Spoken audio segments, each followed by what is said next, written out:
अवधूत चिंतन श्री गुरुदेव दत्त श्री स्वामी समर्थ महाराज की जय.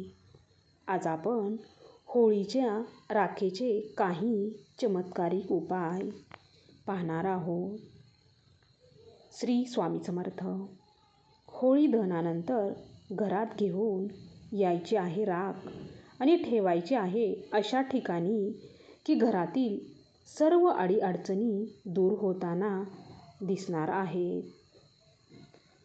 पहिला उपाय असा आहे की आपल्या कुंडलीमध्ये काही ग्रहदोष असतील आणि त्यामुळे सातत्याने तुमच्या जीवनामध्ये काही ना काही अडचणी संकटे येत असतील तर अशा वेळी होलिका दहनाची राख असेल ती थंड झाल्यानंतर घरी घेऊन यावी. त्यात थोडेसे पाणी मिसळावे आणि हे असे राख मिश्रित पाणी उद्या शिवलिंगावरती चढवावे. अशी मान्यता आहे की ओम नमः शिवाय ह्या महामंत्राचा जप करीत हे जल जी व्यक्ती शिवलिंगावरती अर्पण करते त्या व्यक्तीच्या परिवारामध्ये सुख समृद्धी प्राप्त होते. त्यांच्या कुटुंबामध्ये येणाऱ्या सर्व समस्या नाहीशा होतात. दुसरा उपाय आहे ज्या लोकांच्या डोक्यावर कर्जाचा डोंगर झाला आहे आणि ज्यांना कर्जमुक्त व्हायचं आहे तर अशा व्यक्तींनी होलिका दहनाच्या रात्री भगवान श्री विष्णूंच्या नरसिंह अवतारांचे ध्यान करावे. भगवान नरसिंहाची पूजा केल्यावर मोठ्यात मोठं कर्ज उतरते.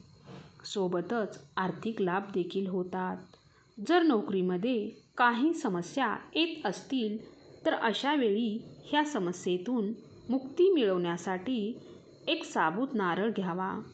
त्याच्यावरील शेंडी काढू नका आणि हा जो नारळ आहे तो स्वतःच्या डोक्यावरून 7 वेळा वारावा आणि त्यानंतर आपल्या इष्टदेवतेचे ध्यान करत पेटत्या होळीमध्ये हा नारळ अर्पण करावा.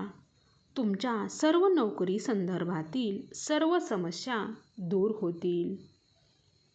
घरामध्ये सतत एखादी व्यक्ती जर आजारी पडत असेल तर होळीच्या राखेचा एक उपाय तुम्ही करू शकता.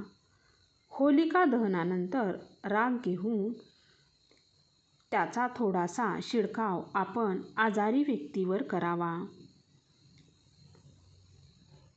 अगदी छोटासा उपाय आहे, मात्र यामुळे घरातील मोठ्यात मोठे आजारपण दूर होते. जर तुमच्या घरावर सातत्याने संकट येत असतील तर आपण ही होळीची राख आपण घरात घेऊन यावी. एका काचेच्या भांड्यात ठेवावी.